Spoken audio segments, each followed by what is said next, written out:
Welcome to the Los Culeros podcast, where the arrows fly straight and the conversations stay real. We're your hosts, Jose Jara and Josh Peña. We're just a couple of everyday guys with a growing love for the archery, the outdoors, and the journey that comes with both. By no means are we pros or veterans, but we're all in. Whether you're new to the bow or have years under your belt, you're welcome here. This podcast is all about sharing stories, learning from guests, and building a community around the sport we've grown to love. So grab your bow, lace up your boots, and join us as we dive into archery, hunting, and life, one shot at a time. So welcome back, guys, on another episode. I got Josh and Chewy here. What's up? Wanted to talk a little bit about the draw. This My draws are polka dots today. polka dotted yellow polka dots. Is that what it They're is? purple. Purple. Purple with brown. those are polka dots, man. Those are stripes. Stripes. But no, I wanted to talk a little bit about the draw system, or or tags, because in New Mexico it's a draw system, unfortunately, and we have to put in and hopefully cross our fingers and send a couple of prayers and light a candle and all that stuff, and hopefully you get a tag. When was the last time you guys got an elk tag? Never. 2018. 2018. Back in the good old days. Back in the good old days. It was the year after you killed yours. Yeah, I went back, and then I haven't had one since. dude. Yeah, same for me. I think You never that put, following you year. I put in 2 years. You put in and 2 years. Nothing. Got another 8 years left before you get one. Yeah. It's getting harder and harder, it seems like, to draw a tag.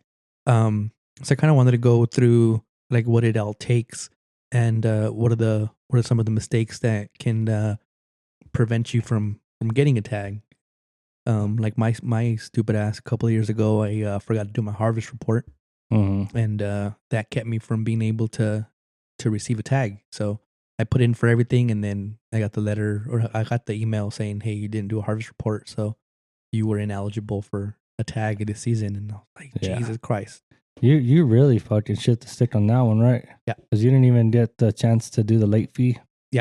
I really did. Yeah. Yeah. Damn. Yeah. And it was one of those things where I had forgotten I had even gotten that tag, because went out with a buddy. Me and Billy went out there, and it was just like a weekend thing. Like, let's go. And he needed to blow some steam out. So we went out there, and we had a Javelina over the counter tag. And he had already had that tag for like a couple of weeks. And we were at Walmart getting some stuff. And then he was like, you know what? You should probably just get one just in case. And I was like, you're probably right.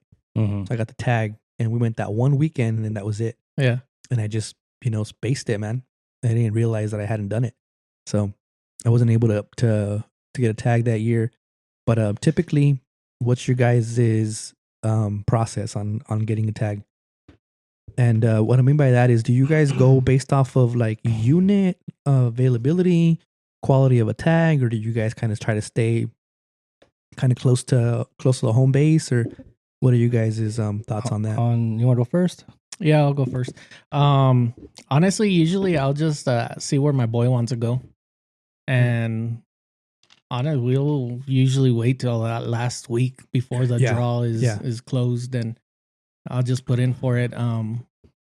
Lately I've been kind of trying to stay within, well, I want to be with at least an hour away from home. Right. That way it could be like we're out there. Yeah. But yeah, dude, I just typically wait till the last minute. Either I last forget minute shopper. Yeah, dude. And this year we talked about it before that I want to put in, as soon as it opens, I want to start putting in some. Yeah, that was a great strategy that Josh had talked about. Yeah. I tried already. It hasn't opened up yet. Yeah, but I am starting to look at the quality of how many tags are out there, and trying to do that now. That way I can be a little more educated whenever I do put in for it. Man, it's just like I'm so used to the units that I've been putting in for, and it's almost like a comfort zone, like I feel comfortable there. And even there's people that'll tell me like, oh man, like, you're wasting your time there, and you're not going to see it that much movement there and this and that. And I would just revert back to, my first hunt. Yeah. And we heard that the whole time after we put in for the hunt. They were like, man, that was not the good choice, man. Like, I wouldn't have picked that. He's like, well, maybe for you, for your first time, get your feet wet, but you're not going to see a whole lot of stuff. And we saw some shit back there. And ever since then, man, I just been kind of staying to those areas. But I do kind of want to branch out a little bit, different areas, but in the same unit. You know, because sometimes you tend to forget how big these units can be. You know? And it's just definitely one of those things too. I know Josh was talking about it, and you were talking about it a bit too. On, like, I'm not as well versed on the proclamation, so there's some of the stuff on there that you guys were talking about, like for the youth hunts, where like there's like a different what was it called? E plus, E plus, the E plus, and stuff like that. So, definitely benefits to learning the proclamation and figuring it all out, because the last thing you want to do is be questioning yourself when you're out there. Yeah. But yeah. You should have just shut up. Just hit the off switch. Sorry, guys. Dude, I don't think I've had any one unit that I keep going to. I've the times I have had a tag for like mule deer, it's usually rifle. And I haven't had I don't keep going back to the same one. Yeah. Like, I'm going to try this. I'm going to try this. Me and my unit have a very toxic relationship. Yeah. So I think I'm going to try to hate just, you. And I keep going back. I think I'm going to try to stick with certain, like, try to, because I mean, even if you hunt for a week or 4 days, whatever it is, it's not enough time to actually know or try to hit everything. Yeah. A lot of times, man, it's just hitting while you're out there hunting and things aren't working. It's trying different things and not sticking to the same area, hoping for a different result. I think it takes years and years and years of hunting to be able to know a unit. Or everybody has. I shouldn't say everybody, but there's a lot of people that have what they call their honey holes, right? And it's like at any given point during their hunt, they can drill into that honey hole and pick something out of there. Yeah. But you'd only find those things by trial and error. You know what I mean? Like for the unit I hunt, I have my own honey holes, right? But those holes are not a year-round deal, right? And it just depends on the weather. Yeah. So like in November, we found out that that whole system moves up. Yeah. And figuring out the migration and where they're going to be and the temperature. And down here, shit, a couple of days ago, it was still 75 degrees, That's Christmas Day was 70 That's a huge factor, because you learn these units and you understand them, but then any given day of the week, it changes just because of the weather. And it happened again this year. January's right around the corner, and we got cold weather now. It's raining, so it's pushing things, and it changes everything out there. So, from my experience, as a bow hunter, I like the area where I hunt. Yeah, because I haven't been out there not one whole day where I didn't see a buck worth chasing. Yeah, so that's why it's there for me. But that's in January. Any other time of the year, I think that area is hard. Yeah. So yeah. I do want to try a little bit further north though, on that same unit, but further north. Yeah, definitely. If I had a September hunt, I'd be in the forest. Yeah. So that would be a game changer for me. Get away from the flats, get away from the lower portion, just go up into the forest where it's cooler. That's where I would be. Yeah, definitely. It's just crazy, because it's just like you were saying, you start to learn these units and you start to get familiar, and then it's like a love-hate relationship for me sometimes. I go out there and I'm like, fucking hate this place. I fucking goddamn it, man, see shit. And then the next weekend I'm like, oh my God, the fucking deer in there are crazy. And you're just like, but it's not the unit, and it's not even the area or the section that you decide to go after. It's the temperature plays a big part of it, man. Yeah. And here in New Mexico, where the temperature and the weather is bipolar as hell, I mean, it just depends on the on the time of the year that you're out there, and then the time of the day, and just the weather. Because like, man, Christmas Eve 75, 78 degrees, and it's just like, dude, like, what the hell? Yeah, that's unheard of down here, man. I mean, Yeah, and it kind of begs to. It kind of asks that question, begs the question of, should they move the hunts?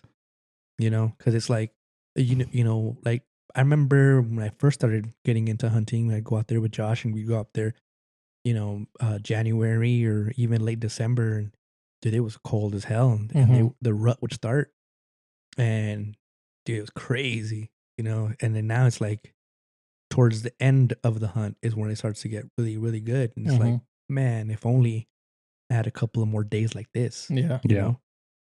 Yeah, because you only have 10 days in January. Yeah. And it sounds like a lot of time, but it really isn't. It really isn't. But it all depends on the weather, man. It really does. If the colder it is, the lower they drop. And yeah, I mean, there was one year, man, where, man, if you didn't get a buck that year, something was wrong with you. Yeah. Because they were fucking everywhere. Yeah. And not just Forkies, man. There were some good bucks, some older bucks. There was a lot of bigger ones. But it was a crazy amount of. I've been hunting that same area for 6 years now for the mule deer hunt, and it's never disappointed me. But that one year where everything just lined up and the temperatures down into the teens at night, man, it lit up. Yeah, and even my dad did. My dad was like, "I've never seen this many deer in my life." And he's been hunting with my grandpa, my uncle, and stuff. He goes, "I've never seen this many." So it was amazing. Yeah, and then the following year, it was rough. Yeah. But even then, I was still able to get on some deer and stuff. And when I took you out, I was able to put you on some deer, and that's never been disappointing. It's harder than other times of the year. It's definitely nice out there, and it's like Josh was saying, like some pretty good spots, and they don't disappoint, but it just depends. A whole lot of it depends on the weather. And it's crazy to me. It always feels like when I'm on a hunt. Like you were saying earlier, like 10 days isn't a whole lot of time. It always reminds me of almost like being on vacation. You go on vacation and you're like, oh man, 10 days or 7 days, and then you go out there and it feels like 2. Yeah. You're like, damn, time to go back already. What the hell happened? And it's the same thing when we're out there, and it's so easy to get distracted and off track, because life doesn't stop. So there's stuff going on at home and there's stuff going on all around you, and before you know it, you get tied up doing something else, and then you miss a day or 2 of hunting, and it always feels like those are the days that you should be out there the most. But anyway, so on the tag part of it, we talked about sticking to the units that is there any units that you guys would like to explore this coming season? Yeah. I'll probably, it's another high demand unit, a 17. And then of course the higher units like the 16s. And, 15 I'll try to put in for this year. It just depends. Yeah, man. I heard it was really, really bad in those units. So yeah, you guys shouldn't put in for those. Yeah, right. Like nobody should. Nobody ever should put for those. Yeah, units. there's no deer in there or elk. Yeah. I want to head up north. I want to go a little further north, but then at the same time, I just keep bouncing around, and I'm just like, oh, maybe I should stick with. Yeah, with what you know. It's kind of scary, man, when you go outside of what you know. Outside of your comfort zone. Yeah. Because even out there when I was on my daughter's hunt, once the guide left, I was like, I really don't know where to go. I had a game plan. And then he's like, nah, dude, you don't want to be over there because it's higher up and they're not up there. They've already been pushed down. So you check this area out. And I'm like, okay. But he goes, but you don't want to be in here if it's real wet. Yeah. Because you won't get out. Yeah. And I was like, all right. So it's like, and then it snowed. I'm like, well, what the fuck do I do now? What do I do? So as outside of my comfort zone, and I didn't want to put my wife and my daughter in a sketchy situation. Yeah. So I was like, I just called it. Plus, she already had shot her out and stuff too. So, but it definitely takes some extra preparation to be in somewhere you've never been. Yeah. Now, are you guys doing strictly bow next year, or are you guys gonna throw some rifle? I'll probably throw some rifle in there. Yeah, rifle in the mix. I would like to go bow again. Probably September elk hunt with a bow would be nice, dude. Man, I've been late September, not the early one. Yeah, I do second hunt, or maybe even muzzleloader, man. Who knows? Maybe I'll pick up a muzzleloader. It's not a bad idea. But definitely want to do some hunting this year, and just depends, man, because I'm taking a lot of days off the beginning of the year for my daughter's competitions and stuff. And we'll see what we do from there out. Yeah, I want to for sure put in elk with bow. Yeah. Hopefully, I'll put I'll probably do more bow, and then I'll put my son on a rifle hunt. Nice. That's the goal. Have you guys ever? Do you know if they make them electronic elk calls? I've never seen anybody with one. You know what? There was one year that I was curious about that, and I'm like, I wonder if I just get my phone out and just play some on a speaker, on a speaker, or even just is that allowed? Electronic calls? I know predator hunting, you can, but I have no idea. I was just wondering because I've never. Yeah, that's a good question. Talking about learning the proclamation, maybe something that we could look up. Yeah, I'll look it up. Walk us through a little bit of what you were talking about before, Josh, about your strategy for this year for the applications of the hunts. Because I think that was pretty brilliant. Just putting in like instead of doing it all at once, man, where it's like $300-$400. Yeah. Just break it down a little bit at a time. Yeah. So yeah. That's pretty smart, man. January, put in for all your deer hunts and something like that, and then later on, if you're gonna do oryx or ibex, put in for those ones, just so it's not such a big blow to your wallet. Dude, because it sometimes it feels overwhelming. You know, when you just like, man, I want to do this, I want to do that. And you start putting stuff in the cart, and then you get your fishing license, and you get your second pole, and then you get your stamps, and then before you know it, you're like, oh fuck, $400. What the hell? Yeah. And then it's just like, oh fuck. But you know what I've been doing for the past couple of years is I put in for all the ones that I want to do. That's not legal. It's not? No. Okay. So it's almost treating, like I almost treat the draw like a savings account. Yeah. Like I'll put all this stuff in there, and then if I get it, fucking great. I get to go fucking hunt. Yeah. But if I don't, then I'm like, hey, I get a refund. Yeah. I got a bonus. Yeah. It's like it's guy math. It's free. It's free, because it's a refund. Whatever you buy from that is free. So that money's gone already, anyways. Yeah. But it's harder, man, when you have kids that hunt, or so you got to put in for everybody. Every year, I got to buy. It's 5 fishing licenses. I don't have to. Yeah, but I do. So my daughter needs a license now. My wife, if she decides she's gonna fish, she might just buy her own. But my son, my dad, and then myself. Yeah. So it does get pricey really quickly. Definitely, that makes sense. Like how you're saying it. If you have a big family, or if you buy extra tags for everybody, definitely to do it the way that Josh was saying, and breaking it down and starting it early. Being more aware of your time, and what your intentions are early on, so that hey, this isn't going to cost me a whole lot of money up front. It's a couple $100 here, or a couple, depending on which tag it is. And luckily, like for us residents in New Mexico, it's not as expensive as it could be if we were non-resident. Yeah, so like my daughter's elk tag, man, is like $50. So it's not very expensive, but for me, it's $83. Yeah. And of course, you need your habitat stamps, and so that turns into $100 bill real quick. Yeah. And then of course you have your deer. For her, it's only like $30 some bucks. So it is cheaper for a youth. Yeah. But they do have better choices too. So. Yeah. That's awesome. So that's something that I wanted to keep in mind this year, and that was a great point that you made. That I was like, man, that's a good strategy to try to implement this year. Is don't buy everything all at once. Do it in sections, and a couple of tags here and there.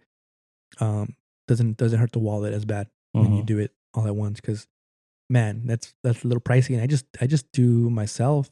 I've been trying to get Charlie. I think this year I want to put him on behind a rifle. But we'll see. I need to get him to the hunter safety. Yeah. And it's one of those things where it's like, yeah, we're gonna do it, and then we just don't do it. So want to get him. We were talking about it yesterday too, and I was telling Billy about getting Charlie behind a rifle, and Mariela was like, yeah, me too. I'm like, damn, that'd be sick if I can get you behind a rifle and knock a deer down or an elk. That'd be badass. More meat in the freezer, so yeah, it'd be a good thing, man. I mean, you have the rifles. Yeah. One of the guys at work was saying too that you can also put in for just like a cow tag. Mhm. And I'm like, shit, that's not a bad idea either. She's like, yeah, they're not as high demand. Mhm. I'm like, Or just oh, a cow shit. tag? Yeah. Mhm. Oh, dang. I usually put in for either sex. Yeah. Mhm. You know, either you get sex or you don't. Yeah. For they them. They, them. No, I don't know about they or them. I'm talking about me myself. Oh, you said either sex. Me So Either myself. sex, Yeah. yeah. I either get it or I don't. I don't. I thought you meant there was a hybrid out there.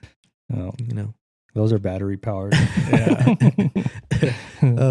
But yeah, so there's definitely the process to do it, to get the tags put in, and there's definitely a more complicated and more analytical way to do it, and what's in high demand, how many tags per Yeah, unit. and then you also have companies like The Draw, Yeah. where you can pay somebody else to, do it for you. Yeah. And I guess the results would be more in your favor if you go that route. Yeah, There is a fee Go for Hunt also offers the same thing. it. Go Hunt.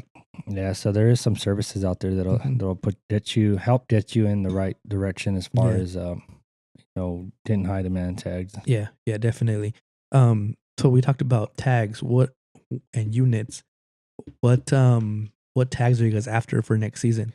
Just deer and elk, man. Deer and Maybe elk? antelope. I'd probably do antelope with a rifle if I can. Yeah. That'd be dope. But deer, elk, for the draw, Mm-hmm. and then I'll probably end up picking up a turkey tag in April, and then a bear tag this year for sure. Yeah. So definitely spring. What is it? Spring bear. No, turkey. not spring bear. So spring, you can do a draw for Yeah. spring bear. Down here it doesn't make a whole lot of sense because the temperatures are warm down here. Mm. But I would pick up an over the counter bear tag. Over the in counter bear September. tag. And that's another Yeah. thing too that I didn't really look into too much. I know for sure you can do over the counter on turkey and bear javelina. Mhm. Mhm. But I also heard you could do like ram, Aoudad. aoudad. Yeah, Aoudad. Aoudad you can. Over the counter. And you could also put in for a draw too. I want to try bighorn sheep too, man. That'd be cool, man. That's one of my dream hunts is to knock down a bighorn. Yeah. And I know a general idea where they're at. Yeah. Mhm. But I haven't been up there to check. Yeah, no, for me this That'd be a next big one. season I want to do for tags, I want to do obviously deer and elk, but I keep putting in for ibex. Mhm. And I just put in for the bow and the rifle, but I primarily want to do bow on that. And then antelope for Mhm. sure. For sure I want to do that. Yeah. That shit was fun. My son wants to put in for antelope. Yeah, it was Yeah. fun. Yeah. Yeah. The youth antelope one, Yeah. man. And then I want to do deer and elk Yeah. and then turkey again. Mm-hmm. So Yeah. That, and then I'm also in the process of trying to figure out if I can skip a couple of days. I shouldn't say skip. If I can incorporate a access hunt when we go to Hawaii for vacation. okay. But the wife wasn't opposed to doing it. I just gotta figure out if it makes sense financially, because Mhm. I Yeah. was looking at some of these outfitters and their prices are ridiculous. Then I saw some other ones that they're reasonable price, but then I was looking at reviews and it's a process. So Do you need an outfitter out there? you don't need an outfitter out there, but they just say like your chances of harvesting one is super low if Oh, you okay. don't know the area and Mm-hmm. it's different. So Mhm. it's gotta try to figure something out. Mm-hmm. But we'll see. Are you guys thinking of doing any out of town stuff? I know we talked last season about Arizona. Yeah, Mhm. but Arizona, the draw passed already. Did it? Yeah, Oh shit. I think it's in August. I found George was telling me that it's gone. We'll see, man. I mean, I want to do Arizona. I want to do Colorado. We talked about Oklahoma. Mhm. You know, I want to try Kansas too, but it's just I feel guilty when I take days off of work. Mm-hmm. You know, and I don't know if I can pull all of them in one Right. in 1 year, but it's definitely on my bucket list. Mhm. I Yeah. can tell you that. Yeah. This year I want to make it a point to burn some more PTO. This year I didn't burn that many, and I didn't burn any PTO hours, but I burnt myself out. I feel like, Yeah. you know, Yeah. it's one of those things where you got to take some time. That's the thing too, man. Like it's not just like if it was just me hunting, then or just me doing stuff, it'd be a different story. You know what I mean? But it's not just my schedule. It's my daughter's schedule. It's my wife's schedule. So like I take days off from my hunt, but I'm okay with not hunting my full days. You know, hunting when I can. But with her, I want her to have the full hunt and to give her my full effort and to at least shooting an animal.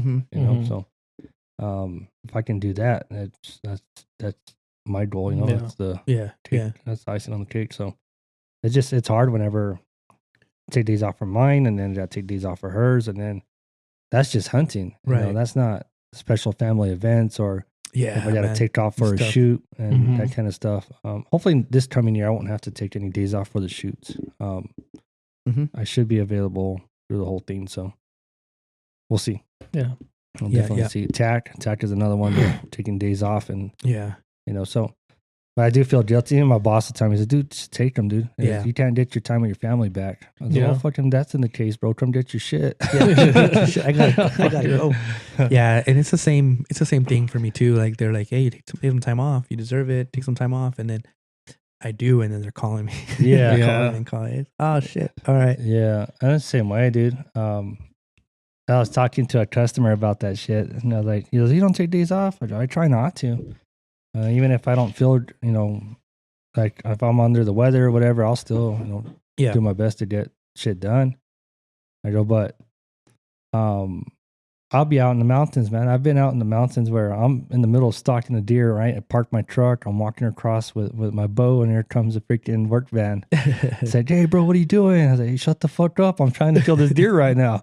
I thought you were broken down. I was like, "No, dude, get the fuck out of here." Or watch, but shut up. Yeah, you know? Shut up. Trying to kill this deer right now. And so yeah, it's one of those things, dude. It's like it finds me. It'll find me. Yeah. Yeah, we should definitely try to plan something. Like for even if maybe we could put in for the kids together or even us together, you know, or something where we can get everybody out there. Cuz man, I had a blast this year. You know, just having you guys out there on my hunts and then being a part of your guys' hunts. That was pretty fun, man. You know, and that's something that I miss, man. And it's like refreshing to go out there, definitely kind of get your space and be on your own and do your thing. But at the same time, you know, all of us are in it together and go out there and hang out and then go back at camp and just kind of bond over that is pretty fun, man. Yeah. You know, and then seeing like the excitement and like in your boy's face whenever he's out there, and then just like hearing, you know, Aurora talk about her stuff, and it was just, that's cool as shit, man. It's pretty cool. You know, so I definitely want to try to do a little bit more of that this year for sure.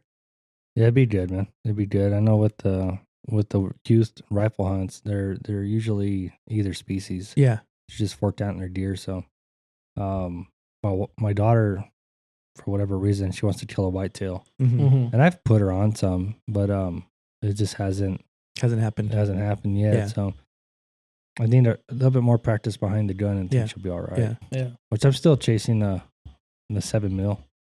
Still need to get that rifle set up. So there you go. But it'll happen. Yeah. But yeah, you thinking about putting Charlie in? Charlie, yeah, definitely him. Yeah, definitely him this year, and a couple of hunts. We'll see. You know, I think he was very down last year. He was like, "I want to do it." Yeah, and then it just didn't work out with hunter safety, and you know, I suck at planning that kind of stuff. I gotta do better at that this year for sure. And I want to get him, you know, get him to the range and get him behind a rifle and shooting. I think he would enjoy it. He does. I had him out there. It's been a while, but we were out there with Billy, and he was shooting his guns, and they had a blast. And I'm like, "Hey, man, would you like to do this like for reals and like on a hunt?" And he's like, "Yeah, that'd be fun." It's like, "Cool, might do that." We'll have to get him out there coyote hunting. Yeah, man, that'd be fun. That's always fun. We need to do that shit. I need to take Larry and his grandson out. Just haven't had time, dude. Yeah. But yeah, it'd be dope to start them there. You know, even with 22s or whatever. You know? Yeah, I was thinking about that. Like squirrels and rabbits, stuff like that. Yeah. But we'll see. what else, guys? Is there like a dream scenario? Like for me, for example, I would love to go back to 15 elk, or second hunt. That's my dream scenario, man. I always think about, and it's crazy because we were there, and I always think about if I could go back now, knowing what I know, and like, man, I think about the setup I had back then versus the setup I have now. I'm like, man, that'd be fun, dude. Yeah. Yeah. And it's just one of those things where it's like, man, do you guys have something like that? Not really right now. I just want to get out there. I just want to, if I had a dream hunt, it would be somewhere in Alaska. Oh, no shit. Yeah. But Going off the moose or what? something, Yeah. anything. Alaska, just Alaska. The moose knuckle. The moose knuckle, yeah. But no, dude, I'm just really hoping I get something. I get a tag for the bow hunt. Yeah. I just want to. Dude, it's just that feeling of being out there with a tag, and it's just like, fuck yeah. Oh, that's what I'm Yeah, excited at the end of the hunt, when you don't kill anything, you have something to start a fire with. Yeah, at least for sure. I have all my tags that I haven't filled up. I have them in an envelope. Yeah, just in case. Yeah, just in case I need one. Yeah. There you go. But it was. I mean, the only hunt I had was turkey with a bow, and that's the only one I could fall back. Yeah, dude. Yeah, and dude, that was exciting. Like I could see why you guys are going after the elk and that excitement. So yeah, it's definitely fun, man. Hell yeah, dude. Now, just that bear hunt, bro. Just that bear. If I don't hunt anything else this year, I definitely gotta get go after a bear. Mm-hmm. Yeah, and that's the main goal right now. Like I don't care about getting elk tag or deer tag. I'll put in, give them my effort, but I want a bear. Yeah, bear. So is there an advantage of putting in early, like as soon as the draw?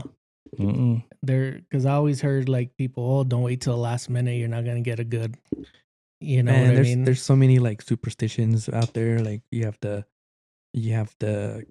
put in and then click this and click that, or yeah, and then if you put in with a new person, if there's the first time, then you have better odds. If it's the first time. That stuff is a lot, dude. There's we've even been told like all the odds of this and that, and I'm number this, I'm number that. Like how in the fuck would you know that? Yeah. Like, you don't know. Yeah, that's why it's called a lottery. Yeah. I don't. Oh, go ahead. How do you feel about attaching with somebody? I don't care. No? You don't have to hunt with them. No, but as far as the draw, yeah. Like, do you feel like you have a better chance? No, not really, dude. Because I mean, he had a good point a while back. There's like, let's say there's only 4 slots left, and you have 6 people on your team. That eliminates you. I don't know if that's entirely true though. Yeah, I don't know either. And it's one of those things where it's like, somebody brought that up to me a couple of years ago, and I'm like, I never thought of it that way. Mm-hmm. But they're saying, like if let's say you attach with somebody and there's 2 people on that attach, on that tag, and there's only 1 slot left, did that discount you, or how does that work?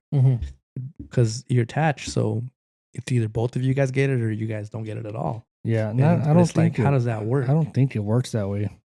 Yeah. I think it's just a matter of attaching to it. You guys are going to hunt the same unit, But I've never seen anybody that wasn't attached where one person gets it and the other person doesn't. Yeah.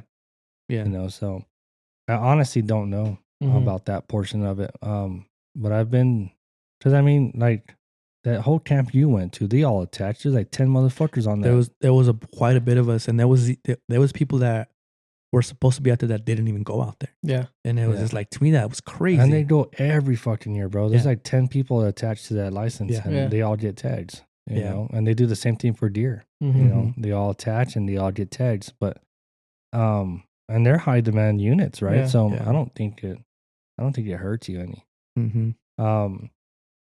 We've even attached with other people that, not that year we didn't get shit, though. Yeah, we didn't. So. But and that was just kind of like one of those things where I had heard, if you attach somebody that hasn't hunted before, your odds increase because they want to get new hunters out there. Yeah, but at the same time, like that. On antelope, dude, like Rick, the owner of the shop, he was putting in for antelope, dude. I think he went like 20 some years that he didn't get drawn at all. No shit. I was like, really? He's like, yeah. I was like, fucking, I've drawn 3 times in the last 4 years. He's like, fuck you. Yeah. You know, but I was like, it's just, I don't know. Yeah. That was always funny to me because I remember like my first year put in for elk, and I would tell people, you know, they're like, fuck you, man, like fucking asshole. Yeah. And I'm like, what the fuck? And I'm like, that's weird. You know, why would you feel that way? And then now it's been like fucking 8 years for me, and somebody tells me they get an elk hunt, and I'm like, yeah, fuck you, dude. You know, it's like, I get it. Get it. But it's just one of those things, man. I don't mind. I don't care. Like now it's like, all right, cool, man. You got an elk test. That's badass. If you go, you know, there's people that put in and they're like, man, I'm not going to go. Yeah. I'm not feeling it this year. It's like, the fuck do you mean you're not feeling it? That's one tag that could have been mine. Yeah. You know, and you're not going to go because you don't feel like it. Like, get out of here with that shit.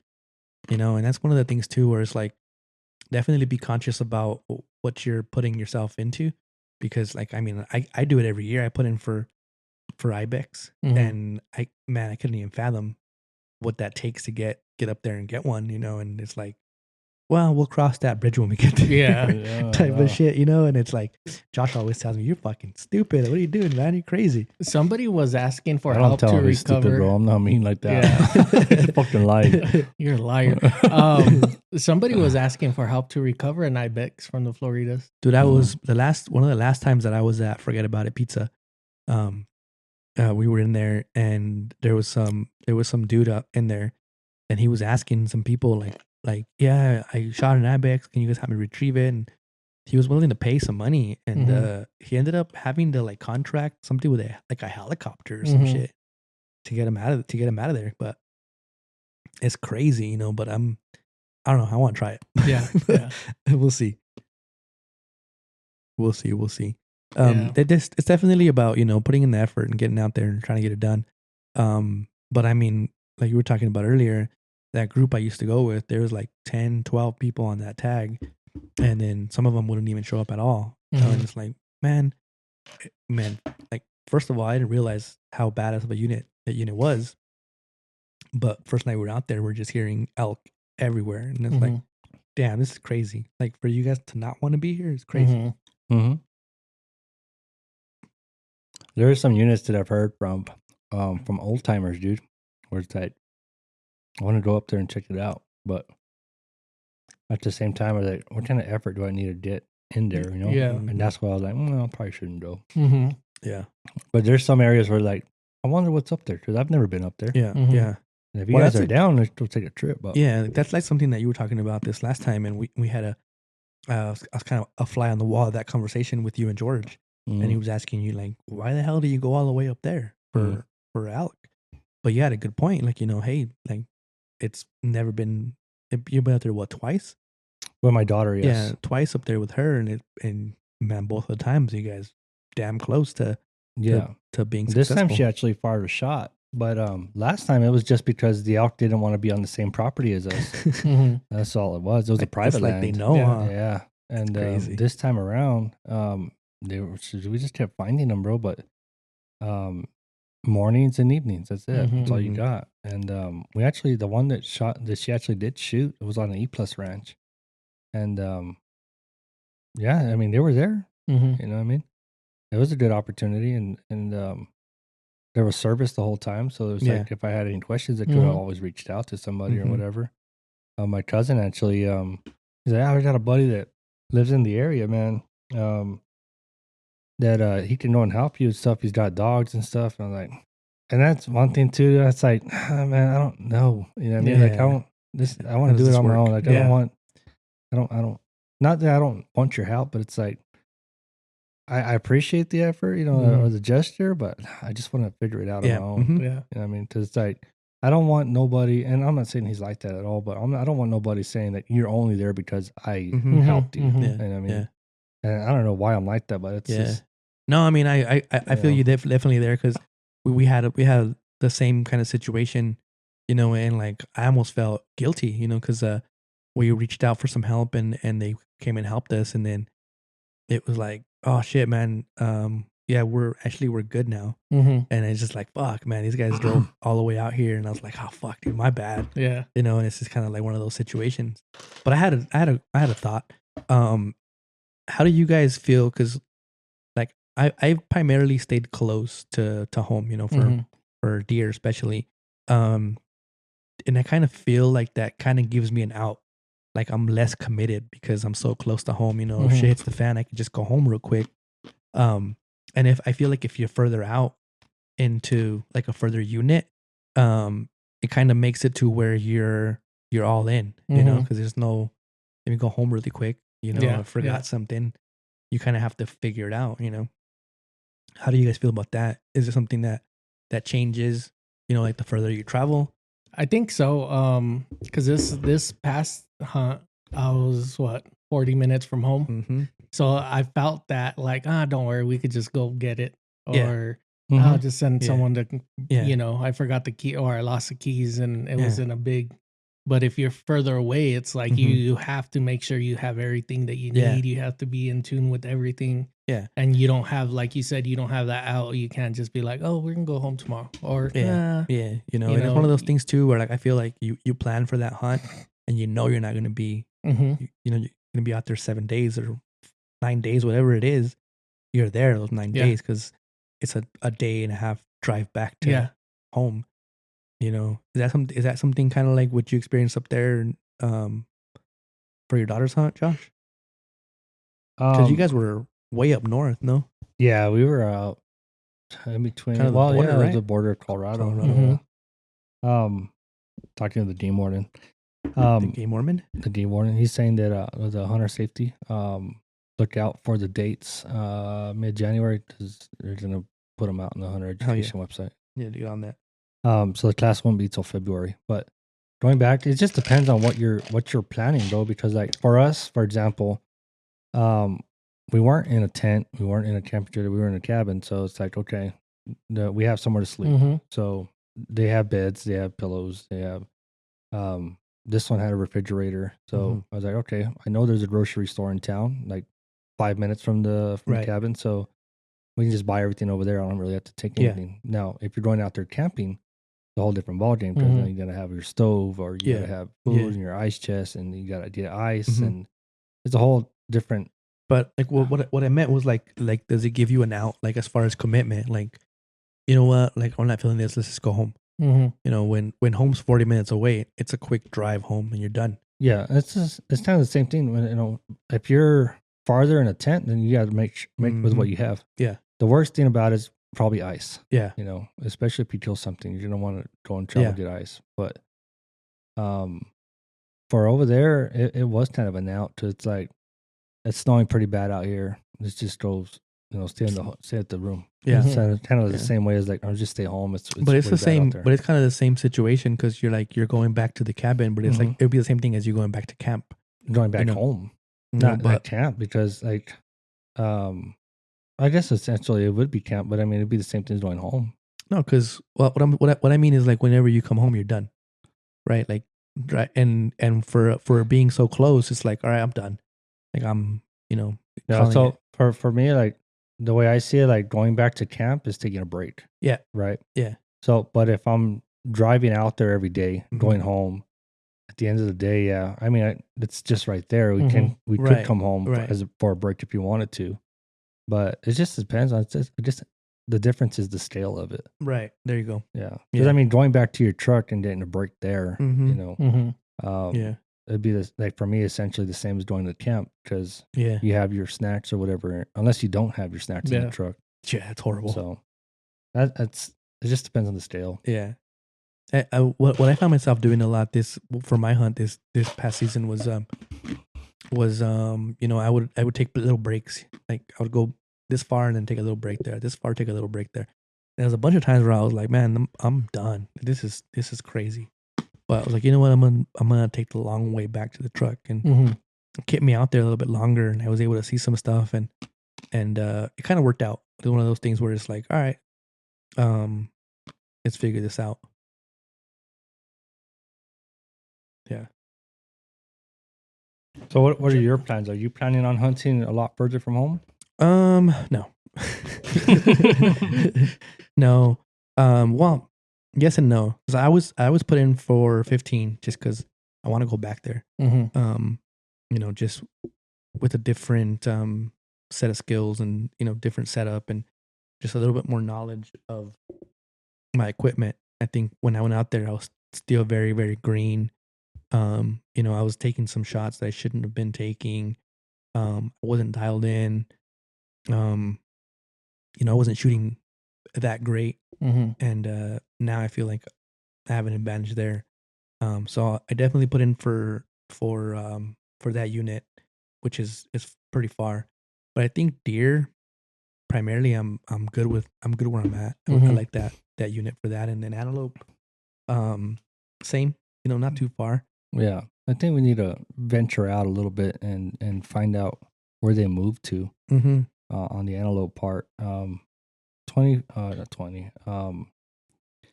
The freaking because there's a lot of different areas around here for the antelope, right? And I haven't been seeing them where I usually see them. So it's like where the fuck did they go? Because there used to be a bunch of them, bro. Yeah.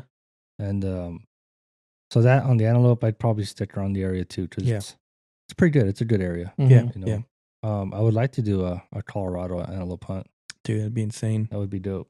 And then as far as deer go, I would like to venture off more into the higher part of the unit and seeing what that offers. Seeing what that offers, man. Maybe there's a pocket, because I heard a story the other day of some monster muleys, and they're in a place that I would have never thought that they were. And that's only if the guy was telling the truth. Yeah.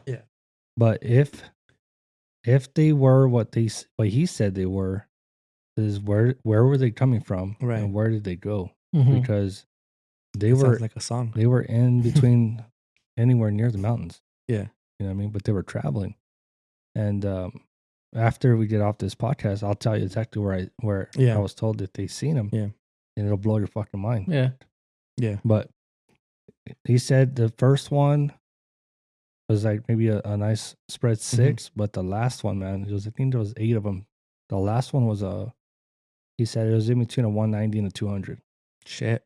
He's like, they were huge. Is it past your bedtimes or what? Yeah, man. Yeah. It's getting late. So yeah, dude, it's like that's amazing to hear that. And I've heard, from a different person, that there is some traffic through there, but like where are they at? Yeah. I would love to shoot me a 190. But yeah, it's just one of those things, man. Like you don't know until you're out there and you venture off and you don't find them. So that's one thing that I want to try to do is whatever unit I do get a tag for, I want to start early and man, scout I say that area and be out there. I say that every year, and every year I fail to follow through. But I think for me the game changer this time is the rooftop tent. I'll be able to just kind of not worry too much about setting up and tents and all that stuff, and just take a drive out there, and if I decide to stay, I can. And that's definitely gonna be a game changer. I'm excited for this summer, man, because I'm excited to see Josh's rig out there, and then you and your wife got the 4Runner, in case Josh gets stuck. Yeah. So we can pull him out. This fucking but I'm excited, man, because Josh's setup is sick, dude. I'm excited to see that in action. And then we got the generators and the power inverters, and we got internet now, fuckers. Fucking Starlink, dude. So movie night, it's cool because I think now our setups are a little bit in a better situation where we can take the family out there and they'll enjoy themselves a little bit more. Because it's all about comfort. We talked about comfort, because if you're comfortable and you'll stay out there longer, you feel better. So I'm excited to get out there with everybody and take a little projector and fucking watch some YouTube or some fucking Paramount Plus or something. So it's cool, man. And that's one of the things too I want to take advantage of this year is some of the fishing, man. Because we put in for the tags every year, and I always get a fishing license and 2 poles, and I have a bunch of fishing poles and tackle and stuff, and I don't make it a point to get out there as much as I should, and it's an opportunity to not only enjoy the fucking water and get some fishing done, but also to scout. Yeah. And that's a big part of the piece that I'm missing, at least in my scenario, because I always fail at scouting and getting out there. Yeah. And I'm like, man, where the hell? And then I'm last minute trying to figure out where the deer moved and all this stuff. And it's like, man, last minute, like always. Yep. I've been fishing once, Yeah. so I'm gonna have to. Yeah, check it out again, To man. try it again with somebody that knows what they're doing. Because fuck, you can't do with us. well, at least good company. There you go. There you Good go. company. Yeah. Either we're gonna catch some fish or we're gonna catch a buzz. Yeah. Or we're gonna catch a cold. You catch too much of a buzz, you might catch some hands too. Yeah, fucking catch some hands. Oh, shit. But yeah, I want to do some fishing. My son wanted to go. He wants to go fishing too. So I'm like, I don't know what I'm doing, but tag along with you guys and Hell yeah. learn I something. want to Yeah, go I'm back excited, to Big man. Lake, Arizona, dude. The Big Lake was pretty dope. Yeah. I haven't been there in like 20 some years, but Damn. yeah. Big Lake or Quemado or Mhm. somewhere Yeah. up there in that area There would be you go. dope. What's the one in Ruidoso? Is it That's that one with the Bonito? yeah, it's Bonito. There's that one. It's what's that app you use? Grinder. Grinder, yeah. The app or the lake? It's a lake. They're both pretty good. That was Grindstone Yeah. Lake. There's Yeah. Silver Lake. Both and pretty then, fishy. Yeah. Catfishy. Catfishy. No, but we went up there a couple of years and got a little cabin and stayed up there and did some fishing. Mm-hmm. And it was nice, man. It's definitely nice. And I want to do the loop and drive that around a lot more this year. And man, just I'm looking forward to it getting a little warmer and getting out there again and just kind of doing that. I also want to check out that campground where you can see all the stars in the Alma. Cosmic. Yeah, that cosmic. Yeah. That'd be badass, man. That's a plan too. That's definitely a plan. I was talking to Drew right now. He's saying that the rifle over the counter, Mhm. javelina is probably going to be the best one because it's a longer season and you can still use your bow. So Oh, there you go. Okay. That's the way to do it. Little that'll pro be tip. Mm-hmm. Yeah, with the flashlight or no flashlight? No flashlight. Oh shit! yeah. Dang it! It's just, dude, if the fucking bow buddy was on the other side of the highway, we'd probably go pick him off at the shop. Oh, did you see that? It's a big one, dude. Yeah, I saw that. That was Yeah, crazy. that's a big one. And go pick him off of the roof. Did you see that? Mm-mm. No, at the Bow Buddy the Headquarters? shop, the Yeah. headquarters, they've been having javelina in the parking lot. Big fucking pig. Really? Yeah, Yeah, dude. it was a big one. But almost Man. every night, Yeah, but different units, 25 on yeah. that I'm trying to side. figure out, Mhm. man. I definitely want to do. I'm trying to figure out Hawaii and get that done, but also Mexico, man. Mm-hmm. I was watching Brandon McDonald, MFJJ, and I forgot his name from the Boat Disciples, but Mhm. they were James. But they were down there in Sonora, and it's a little bit south of Puerto Peñasco, Mhm. and monster fucking muleys down there. Like, There's a bunch of them. There's a Sonoran Desert ranch, and then there's a El Chaparral. mhm. They have some monster muleys down there too. Yeah. And those are the type of muleys that we used to have up here. Mhm. The desert muleys. They're Mhm. fucking huge. Yeah. But when you shoot everything when they're small, you don't let them Yeah. grow. Yeah. You're like me and just want the meat. Yeah. Yep. Yeah. Yeah, I was even thinking of trying to figure out if there's anywhere like in Juarez or Palomas Mm-hmm. where you can hunt. And I need to talk to Benji because I know Daniel has a ranch down there and see how that works and see if we're able to go do that. But I know Mike Acosta from Juarez, and he mentioned it a couple of times about hunting in Mexico, and I'm like, how do you do that? Mm-hmm. I want to figure that out. Because I know that the Chaparral, bro, it's like $8,000 for one of those mules. Yeah, yeah, It's a lot. yeah. But that's like trophy mule deer, and That's all he got. yeah, It's fucking. yeah, they're monsters, man, monsters. But yeah, we'll figure it out. I want to That's try what I'm to saying, figure dude. that out. There's world class muleys here in the state, but you just gotta be able to find them, Mhm. bro. Yeah. Yeah, And it's entirely possible, but you got to get out of your comfort zone Mhm. to get there.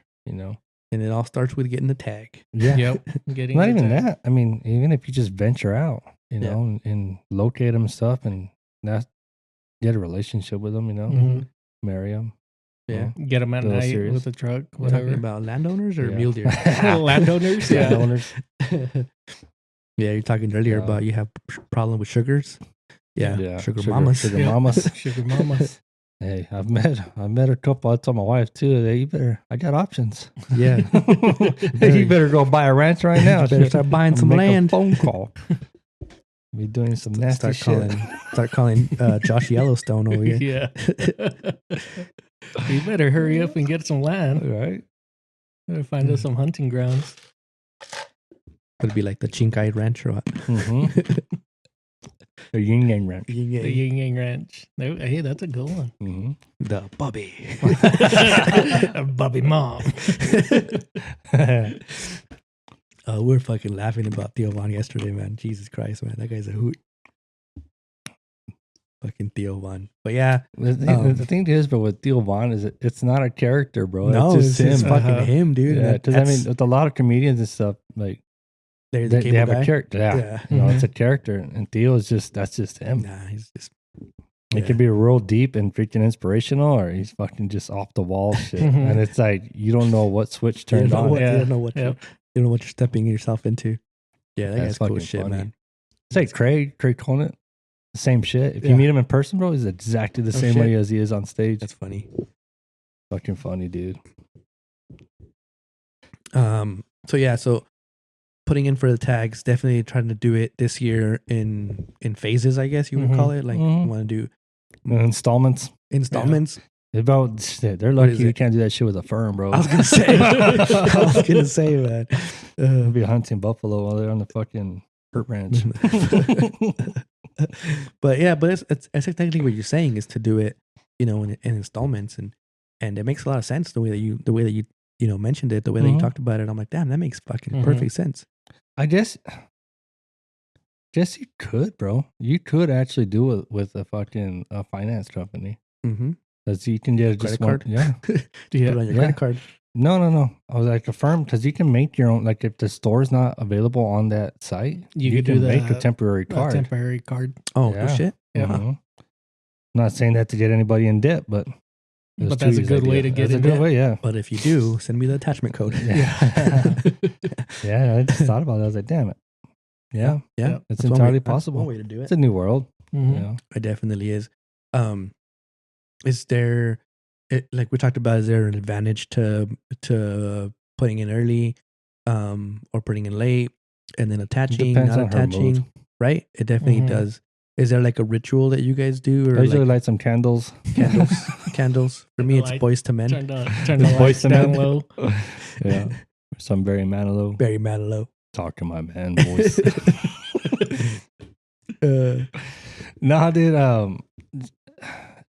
It just I write everything down. Mm-hmm. You know, each hunt code, and then I make sure that my hunts are not going to be interrupted by any other thing I got going on, or that I'm not going to be stepping on my daughter's hunts. Yeah, because her hunts are more priority. Yeah.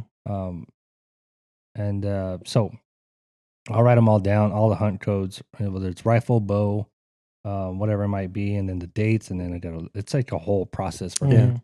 I got to check my Palm Pilot, make sure I'm free those days. And see, the way it works is I have to move from the checkings to the savings. Yeah.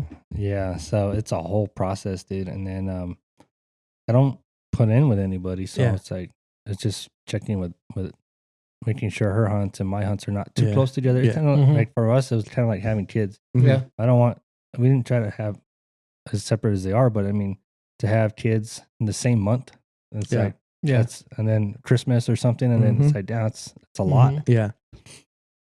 So I try to separate them as much as possible. So it's not just, I just spent, for example, like $1,000 on my hunt to get out there and take days off. And then next month I got to pay another $1,000 for her hunt.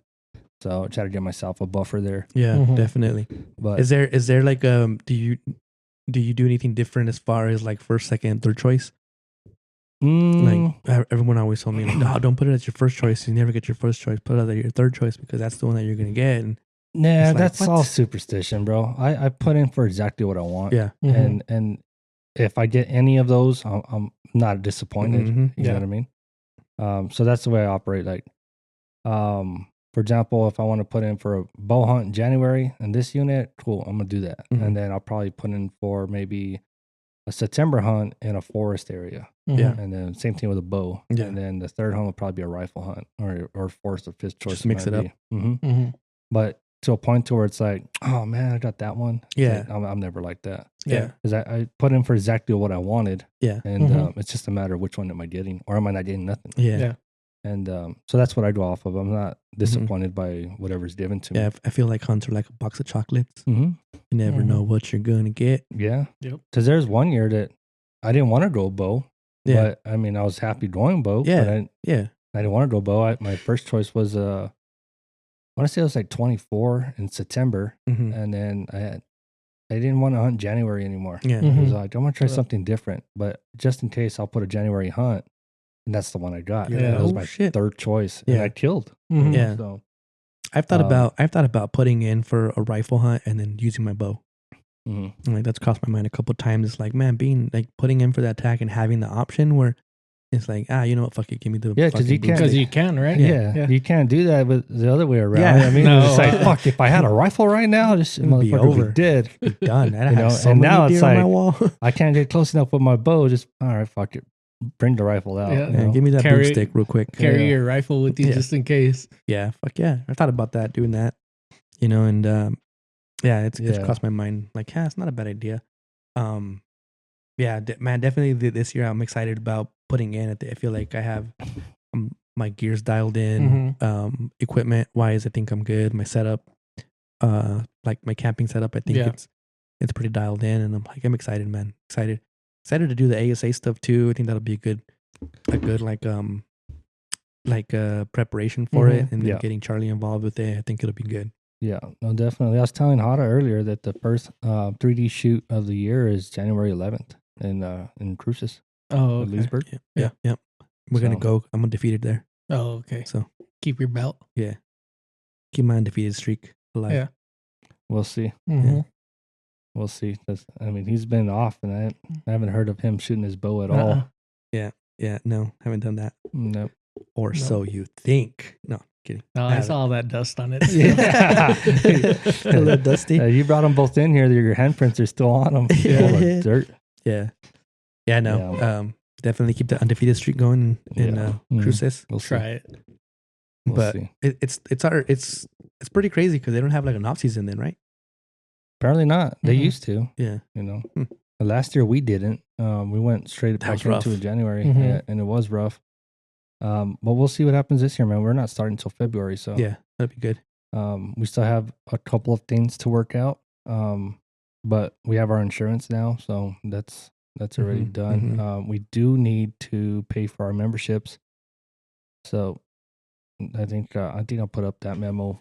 Probably end of today. I'll put that memo up. That whoever bought memberships need to pay their dues. So. Yeah, you gotta let me know how much I owe you. I got you. I want to say it's 70 for you and Charlie. Got you. Yeah, I think it's 50 for 50 for individual and 70 for family. So, Oh, okay. and that's just for the ASA membership. But that allows you to shoot at any ASA Yeah, it'd be badass. sanctioned shoot.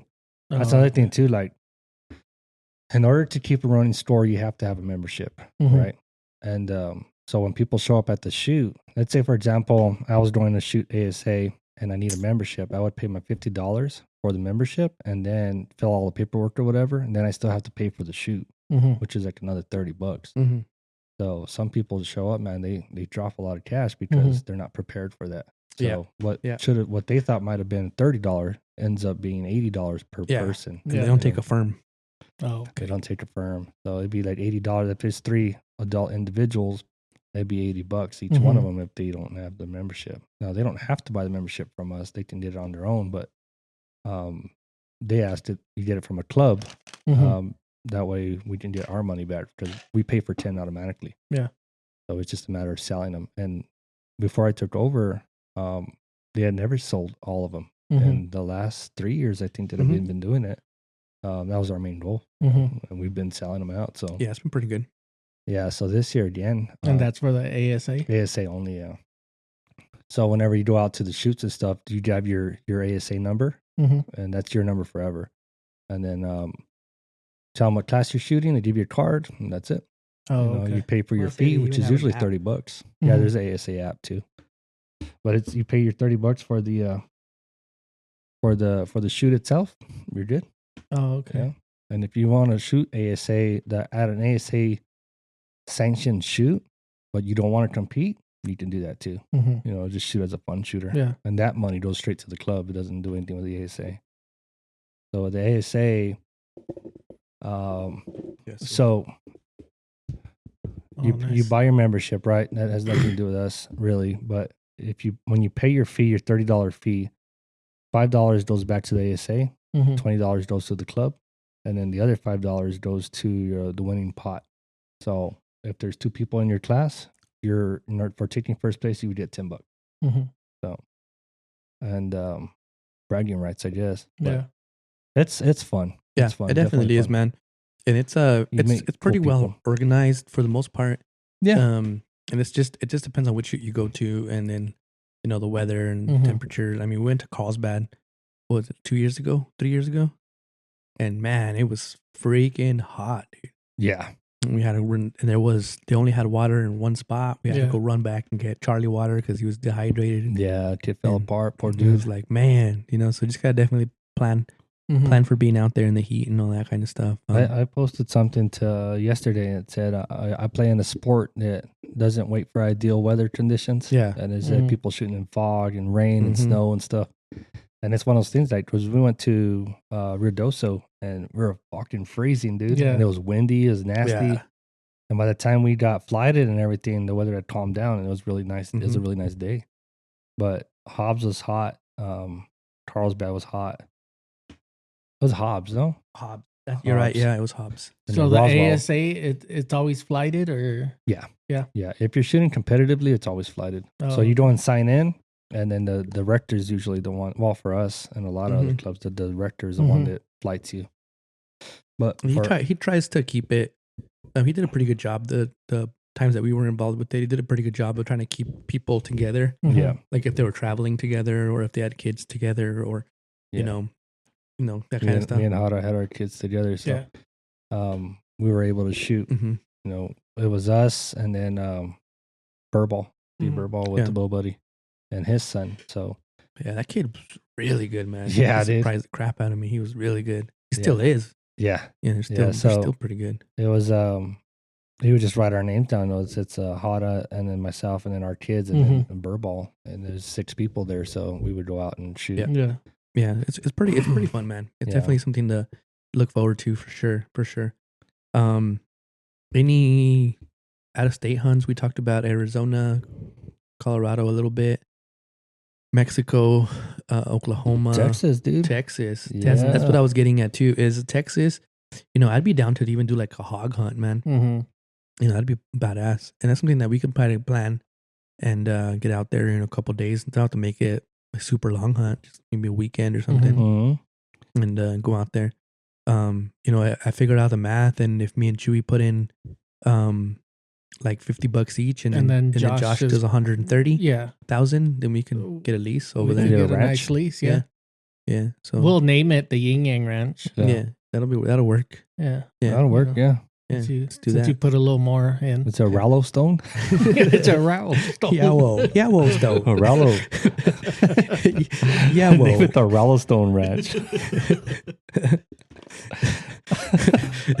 The Yellowstone buffet. That was one thing. Like, Golden Star Ranch. Whenever we had Golden Star Ranch. we had Billy cooking, and we were at on our mule deer hunt, bro. And this fucker's like, "Oh shit, we have a gabacho grill." Gabacho grill. It's not hibachi, gabacho. Yeah, we had a gabacho grill. Oh yeah. Fucking Billy. I was like, my people will be very proud of me. And he was like, "What are you talking about?" I was like, "I have a white man cooking for me at camp." Shit. Like gabacho grill. I was too extra that hunt, man. I look back at that. I had these poor guys fucking take a 10 by 15 piece of carpet to put inside the tent. These guys were like, "Sure," and they're like, they didn't know what the fuck I was talking about because they were at Walmart getting stuff ready for the hunt, and I'm like, "Hey man, I got a piece of carpet. You guys take to camp for me." And they're like, "Yeah man, bring it. We'll put it on the back of the trailer." And I roll up, dude. I have like a piece of carpet. It was scrap from work, and fucking rolled up. rolled up. Like, And it worked out. It worked takes out my pretty whole good. fucking trailer. I'm like, what the fuck? Like, all right. He's like, all right, I guess we're doing this. Yeah. We got out there and set up the tent and stuff. And yeah, he wanted to put carpeted floor on the tent. Oh, It was comfortable as shit. bougie out It there. was Yeah, bougie, dude. man. And then fucking we were sleeping with the scorpion under it the whole time. Fucking yeah. But But yeah, did it get you? Not now that we I didn't know it was of. there. Yeah, I think we were cleaning it up. Yeah. And we found the scorpion inside the tent. Oh shit. Dude, I was so sad that hunt too, because I had just gotten my little truck, the engine done on it, Mm-hmm. and It wasn't even that hunt. no, it was No, because we that were. was the first engine. I had two. We didn't have your. Oh, go ahead. Maybe I'm. Yeah, jumping your 'cause- story. Because I rolled up there in my little Toyota, and I had a hard time getting up that hill. Mm-hmm. And I remember I took a picture of my little truck next to the camp, and I sent it to the guy that did my motor. He never responded. And I was like, all right, that should have been the first red flag. Yeah. And we're up there a couple of days, dude, and I was having a hard time with it the whole time. That trip, and then we went up there again with your dad, right? In Sheep's Corral. And sheep's around, yeah. And dude, my little truck was struggling, and then I Mhm. got back and fucking oil out of every fucking orifice in the motor, and I was like, oh man. And Damn yeah, it. fucking took a shit. Had it for like maybe a month. Uh-huh. And took a shit. I was man. Tried messaging that guy and never got a response. Never nothing. Dropped out the face of the earth. Mm-hmm. I was like, fuck, man. And then yeah, I had to redo the engine again. But the second time that one stuck finally. Yeah. But yeah, I was all mad. She was smoking and I was like, oh, I think it's the Fucking- altitude. Mhm. And they were just looking at me like the fuck. Yeah. Wearing silver. Yeah. Yeah. Yeah, it's fucking nuts, man. Little chug a lug. Yeah. But Yeah. it does good now, right? To Now, the yeah, dump, now to it's the good dump to and the back. dump and back. I Yeah. I used it twice this weekend to the dump and back. So, Oh, how's your Forerunner with the battery? dude, oh my god. So Like, is the battery? man, did I tell you the whole ordeal? So I ended up taking it to AutoZone, and they were telling me that they're like, it's not, the battery's good. Mm-hmm. And I'm like, it's not, man. It's not good. And I kept taking it back. And then this last time, the guy charged it and he goes, hey, man, it's a good battery. And I go, oh, it tested. I called him on the phone. He goes, it tested good. I was like, cool, man. I'll be there in a couple of hours. And I waited. Showed up back at the AutoZone and I told him, like, here's the thing, man. You guys always test this battery. It's good. And then it doesn't hold a charge. Mm-hmm. And he goes, oh man, it tested good. I'm like, I'm curious to see what it would be like what it would test now. You know, a couple of hours passed. And the guy was being a dick and he was like, I'll put it back on there if you want, man, but it's a good battery. And I was like, cool. Puts it back on the charger and he's like, huh, it's dead.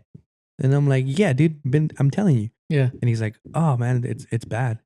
And they gave me a hard time for a little bit, and then finally they were like, yeah, just give me a new battery. Yeah. And I'm like, it's under warranty. Like, I'm not trying to Mm-hmm. steal a battery from you guys, but yeah, I've had it for, was it like 3 weeks now? Yeah. And it's been great, normal. I thought Oh, okay. I was about to take it to Harris and Yeah. thought something was staying on or something Mhm. was going on with it, and no, Nice. I haven't had any problem with it since. But Yeah. man, I Okay. was like, Jesus fucking Christ, dude, I was so annoyed. Yeah. You thought you had a gremlin in there. Man, I did. Yeah. The business has definitely changed there at that auto place. Yeah, it's, man, you miss those old heads that were in there before. Yeah. You know? Yeah. Yep. Now it's like you're going in there to get fucking windshield wipers, and they're like 4-wheel drive or 2-wheel drive. It's like, Mhm. dude, they're fucking wipers. Like, stop. Yeah. Yeah. The XLT. Yeah. No, the best time that I ever had there was when I had my my CRX. I had an Acura motor in it, Mm-hmm. and they were, I'll go in there and get I was like, hey, I need an oil filter for a 1991 Acura Integra. And they look outside and they're like, no, that's a Honda. And I'm like, I know what it is, man, but I know what I need. Yeah. And you're gonna put it in that car? And I'm like, yeah. It's like, then you're in the wrong. It's like, no, I'm not, man. And then after they like see what happened was like change the motor out and this and that, and they're like, what? And then next thing you know, they're out there fucking looking, Yeah. oh shit, that's cool. And I'm like, yeah, can I have my filter now? I gotta go. Yeah. I had the same shit with the Cobalt. They didn't want to sell me spark plugs. Yeah. Because the car didn't have 100,000 miles on it. Really? Yeah. I was like, bro, I need spark plugs. No, you don't need them, bro. I said, well, I want to buy them, bro. Yeah. And he's like, well, the car doesn't need them. I didn't fucking ask you if I needed them or not. I want them. Mm-hmm. I'm here buying them. I'm not saying like, hey, give them to me. I'll just go down the street and buy them fucking Checkers if y'all gonna be like that. Yeah. Who gives a fuck what I want to buy? Yeah. And I'm buying it. Mm-hmm. You know? Man, I totally forgot it was called Checkers back in the day. I said Checkers. Yeah, that's crazy. The best story ever for me was when I got my little truck back. The mechanic called me and he goes, "Hey man, your truck's ready. When are you gonna come get it?" And I was, "I'll probably go this weekend." He goes, "You bring a trailer?" And I go, "No, I'm gonna drive it back." And he goes, "I wouldn't." And I'm like, "What do you mean?" He's like, "Your tires are bad, dude. They're like 10 years old." Mm-hmm. And they're all dry rotted out. And I was like, "Really?" He's like, "Yeah." And I'm like, "Oh shit." So I bought 4 tires at Walmart in Albuquerque. And then so I go to the Walmart and they were supposed to be in stock. I had already paid for them. They weren't in stock. They didn't have them. And he goes, "Well, we have these other tires. They're Wrangler or some shit, like an off-brand, but they're the same specs that you wanted." And I'm like, "Cool, I'll take those." And they're like, "All right, bring your truck around." Brought the truck around and he's like, "We can't put them on this truck." And I'm like, "What do you mean?" He's like, "Well, this truck calls for this tire and it specifies this tire and we can't put bigger tires on it." And I'm like, "Why?" He's like, "We can't put them on this truck." And I'm like, "But I'm paying for them." He's like, "Yeah, but we can't put them on that truck." And I go, "Oh, I get you. You guys can't put them on this truck." And they're like, "Yeah." And I'm like, "Sorry about that, man. No problem." And I pulled the truck up and I got my jack out and took my tires off and rolled them back inside. And he's like, "Dude, seriously?" And they said you couldn't put them on that truck. You can put them on this rim. And whatever I decide to do after that is on me, right? And he's like, "Let me call my manager." Oh my god! They did the same shit to me here. They did the They same. won't do it anymore. Yeah. But yeah, they did the same shit. Dude, I to was me on the so black truck. dude, I was so petty. I just pulled out. I have a picture on my phone. I just pulled out of the bay and just parked it right there, and then fucking jacked it up. Yeah. I started doing it right there. They're just watching me, dude. Like, what the fuck? And then manager comes out and he's telling him what's going on, and the worker was like mad. He was like mad at me and stuff. And then I'm like, "What's the problem, bro? Like, really, man? I'm taking the liability out of this. You're putting them on the rim. Whatever I decide to do after that is on me, right?" And he goes, "You're 100% right, man. Let me get somebody on that." And he fucking put one tire in there. So I'm sitting there waiting for him to give the tires back, and I put it back in the truck, and then I take the other one off. Dude, the front 2 came off like nothing. The back ones hadn't gotten changed out in like since the truck was probably fucking made, dude. Yeah. We were sitting there with a sludge. I ended up having to buy a sledgehammer. I was sitting there banging on it. It wouldn't come off. I ended up getting a toe strap, ratchet strap, and I tied it to Mariela's Camaro from her rim, and I'm ratcheting it, and then I'm fucking hitting the fucking hammer, dude. And they're just watching me, these fucking dudes. And they have like impacts and they have like tools in there, but they're just looking at me like, "No, we're not gonna let you borrow shit." Yeah. And I finally got them off, and then they put them on there and we took off. Yeah. But I mean, the truck was already like, has a little bit of a lift on it. So they fit perfect. Nothing rubs, nothing. And Dude, that's the same thing happened. We had when we had our Jeep, I got new tires at Walmart. They're 33s. And we had put that, I think it was like a 3-inch lift on the Jeep or something. Plenty of room to clear everything. And they're all, "Oh no, we can't put them on here." I'm all, "Why?" They're all, "Well, it's because the Jeep calls for this and this and that." I'm like, "No, we could only go 10% bigger or something." I'm like, "Dude, just put them on." Like, so I literally had to take the tires, throw them in I went to Big O and I'm like, "Can I get these tires on?" They're, "Oh yeah, right away." Yeah. They didn't, they just threw them on there, balanced everything. It was. Yeah. No, they did the same shit to me on my black truck. You know, I was done, the rims I got from George, they would not put those fucking tires on, bro. And this is the stupidest fucking thing. I'm going to explain to you why. I got road hazard with these tires. Those tires are going on my truck. You can put them on the rims. I'll put them back on the truck. That's fine. But if I have road hazard and I got to bring that truck back, I'm not taking the fucking tires off. You guys are taking the tires off that same truck that you wouldn't put the tires back on. Yeah. So what the fuck difference does it make whether you do it now or later? Yeah. Wow. It does not make fucking sense. Yeah. It's the same thing with the online ordering, bro. Yeah. So I was going to buy something. I think it was our SD card reader for the Dream cameras, right? and it was cheaper online. And I told the guys, it was a manager. I was like, hey man, this is cheaper online on your guys' website. You guys just price match and now just buy it and go home. So no, sir, you'd have to order it online. I was like, okay, let me back up here, man. So you want me to order this online, hand it to you, and then you're gonna go put it on the desk, and then I gotta come back and get it tomorrow? He's like, yep, yeah. I was like, how the fuck does that make sense? And I was like, you know what?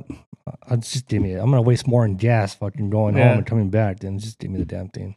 But it's just so stupid, bro. It's like, how in the fuck? Yeah. How does this get fucking passed? Yeah, you guys this committee. Yeah, it's the world we live in, man. Like, but it's crazy how like they won't do that, but then whenever you find a flaw in their system and use it to your advantage, they're like, no, wait, hold on. Yeah, yeah. So now every time I go back with my truck, I'll tell them that story of what happened, because they got to the point, man, where the manager at the time, she's like, they would hate to see me coming because I'm gonna fucking start some shit. Asshole. Yeah, basically. And I went over flat tires. Fucking the last time I got tires for that truck, I can't get any more tires. Those tires are fucking obsolete now. But I did a phone call from him. He's like, hey man, I go, let me guess, it's a sidewall. He's like, yeah. He goes, but I go, don't tell me it's all 4 tires, bro. He's like, no, well, it's 3 of them. Shit. I was like, fucking really? He's like, yeah. He goes, but I was like, how much is it going to cost me? And he's like, giving me full price of the tires. Like, no, bullshit. I got warranty on all of them. He's like, oh, yeah, that's right. He's like, it's going to be $30. Put them all brand new. Fuck it. And so I got fucking 4 brand new tires that day, for $40. Mm-hmm. But yeah, it is like last time I was in there, I don't remember for what. But they were telling me, nah, it's bullshit, bro. Like, if you ever need an off-size tire and shit, let me know. We'll put them on. Mm-hmm. I was like, all right. Because that's what they've told us, bro, time after time, and not just here and other things. I know you guys have policy, I get it, but it doesn't make sense. When I got to bring that same truck with a flat tire, you guys are going to take that tire off the fucking truck and put it on the same truck. It doesn't make no damn difference whether it's then or now. Yeah. But it's just logic, dude. People just... Yeah. I mean, a lot of it is just like a lot of bullshit fucking liability and once you get that big, like Walmart is, if they sue Walmart, it's never for like $100. It's like 100 million or 100,000, so it's that. And once you start getting lawyers involved, then logic goes out the fucking window. Yeah. It's just fucking crazy. But yeah, I'm excited, man, for the season, because it's going to be, a lot of fun. Definitely have the rigs out there and everybody's kind of prepared. Josh was talking about having the Starlink, which have you tried that out there yet or no? No, I haven't driven around with it, but I've tried it at the house. Mm-hmm. He said it was pretty fast. Yeah, it's ridiculously fast, but my son wasted half the. He's trying, fucking kid. He goes, maybe you wasted that much data, doing the speed test. I just get the fuck out of here, bro. I'm not gonna waste 21 gigs of fucking data doing speed tests on the fucking thing in 2 hours. Yeah, like there's no fucking way. I run 30 gigs a month on my cell phone, and I don't even get close to burning that out. And I use 21 gigs in 2 hours of having the fucking Starlink on. Yeah. Like there's no way it'll speed test. But it was him downloading that game. Yeah, but. I was like, no, you're fucking crazy. That's funny. Yes, you better get that degree in computer science, fucker, because that's not how this shit works. Make it math. Make the math make sense. Yeah. The math ain't mathin'. The math ain't math. It's because he's mechanically he understands shit. You know what I mean? But logically, fuck no, he ain't got it, dude. Like he's not. He's a very literal person, but when shit's too simple. That he doesn't make sense in his mind. He's too complex. Because I have this argument with my brother. He's like, you ever? Because I have the same argument with him, and he's like, you ever think it's the other way around, where your logic doesn't make sense? And I'm like, no, dude. The last time, dude, it was my computer wasn't doing something, and I couldn't figure it out, and I was like, what the fuck, man? And he was like, I'm trying, and he's like, oh, here it is, man. I figured it out. And then he fixed it. Yeah. And I'm like, what the fuck? He's like, it wasn't formatted the right way. And I was like, how the fuck does that make sense? Yeah. And he goes, it's like if I were to give a piece of paper that had a bunch of words on it, right? And I asked you to read it. And I'm like, okay. He's like, what if I turn that paper upside down? Could you read it then? And I'm like, why wouldn't I fucking understand that it's upside down and then flip it around and read it? That's not how that works. And I'm like, if it's a computer, man. So like, you're telling me the computer doesn't understand, oh, this doesn't make sense. This is how it should make sense. Hey, do it this way. He's like, nope. Yeah. I was like, okay. He's like, man, that doesn't make sense to me. What program were you using? No, I think at the time the problem was that I had entered all of my information on Google and or that browser, but it was actually, it never saved it in there, and it wasn't computing because I was in a different browser. What I needed to get into was on Firefox or something. So it didn't make sense. Yeah. But once I opened up that browser, bam, everything worked. Yeah. I was like, oh shit. It's the simple things, man. But again, for him, it's like you were saying, like it is a different world, right? Where things just make sense to certain people and stuff, and they're just so complex. Like, for example, like if you gave me one of those toys where you have different shapes to put in the hole, by looking at the shape, which ones fit in each hole, right? Round peg goes in the round hole.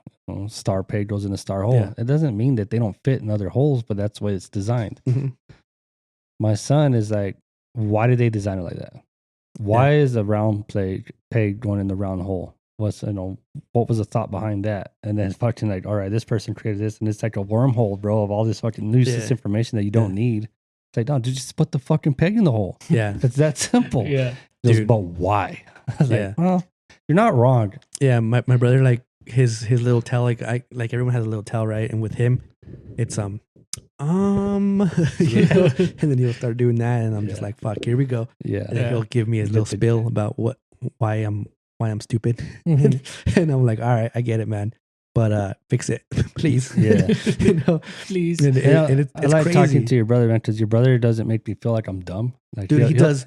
He's really gotten better. He's getting better at that. But at first, I was like, no. But I think it's different when you explain shit to family. Yeah, no. But at first, he like, not just to me, because like Cody and like other people at work, like he would just, and I was telling him like, dude, you sound like a fucking asshole when you explain shit to people. And he's like, do I? And I'm like, yeah, dude. Like you talk to us like we're 5.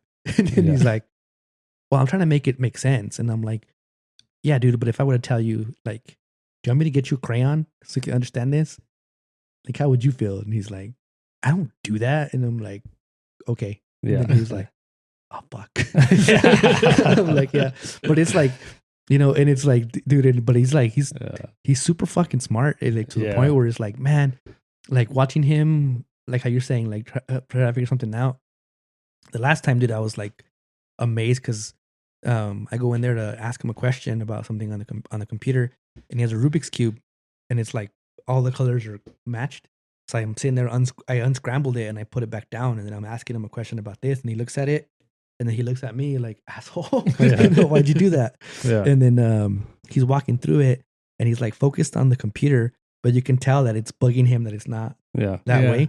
So he just grabs it like all sneaky, and then he just starts putting it back together without looking. He looks at it twice, and then he goes on the computer and he's explaining to me like why the computer doesn't work, and then he just puts it back. He's not quit touching my shit. I look over and the Rubik's Cube's back to how it needs to be, and I'm just like, wait, time out.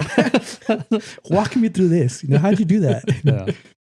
But it's just like, fuck, man. There's an algorithm to it. That's what he was telling me. But he's like, there's different levels of cubes, like different algorithms, and he was doing.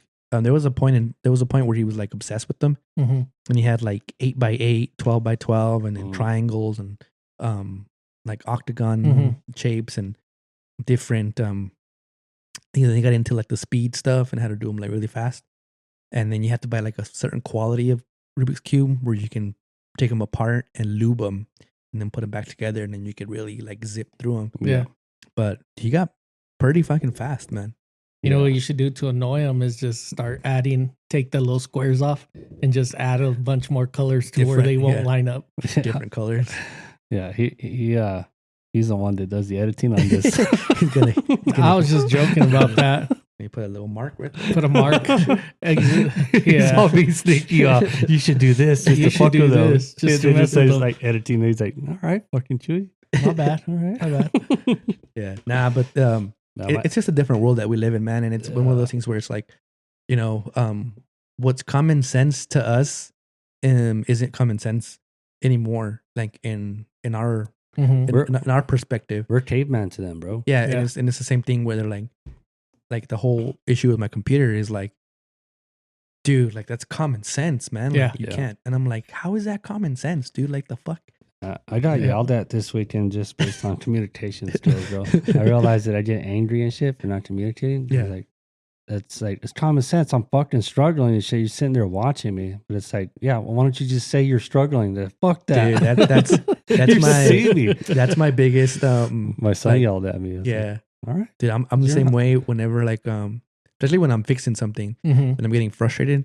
Like I was messing with the water heater and I was like frustrated because it was late and I'm like reaching for like tools and they're just there watching me, dude, and they're like trying to be supportive and like help me and stuff, but I'm like reaching for this tool and it's like an inch out of my reach and I'm just like, what the fuck? Like, why wouldn't you just hand me the fucking tool? But in their perspective is like, why don't you fucking ask me to hand you the tool? They hand you the wrong one. It's not that one. Just leave me alone. Yeah, Let me just do it. Fucking touch it. I lose my shit, bro. Yeah. And that was my son. That was the first time that he's like, well, why don't you just say it? And I'm like, you know what grinds my gears? Not right. I mean, I know you're not wrong. And then I even got mad at my wife too. And I was like, God damn it.